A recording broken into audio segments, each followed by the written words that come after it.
Hi friends, lunch box pack பண்ணுற மம்க்கெல்லாம் ஒரு சூப்பரான ஐடியா கொடுக்குறேன். பொட்டேட்டோ ரைஸ் வித் எக் அவ்வளோ எம்மியாக ஹெல்த்தியாக இருக்கும். குழந்தைங்க மிச்சம் வைக்கவே மாட்டாங்க. 1 டேபிள் ஸ்பூன் நல்லெண்ணெய் சேர்த்துக்கிறேன். தேங்காய் எண்ணெயில் செஞ்சால் ரொம்ப ஃப்ளேவர்ஃபுல்லாக இருக்கும். என்கிட்ட தேங்காய் எண்ணெய் இல்லை.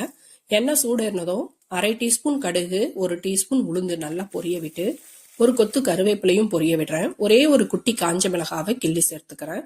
இந்த அளவுக்கு ஸ்லைஸா உருளைக்கிழங்கு கட் பண்ணி வச்சிருக்கேன். இது பார்க்கறதுக்கும் அழகா இருக்கும், சீக்கிரம் வெந்துடும்.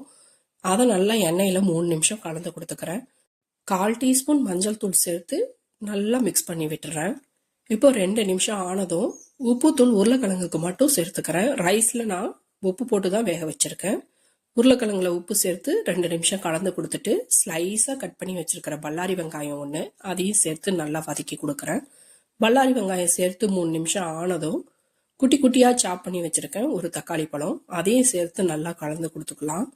தக்காளி நல்லா வேகட்டும். தக்காளி சேர்த்ததுக்கு அப்புறமா தக்காளிக்கும் வெங்காயத்துக்கும் சேர்த்து கொஞ்சமா உப்பு தூள் சேர்த்துக்கிறேன்.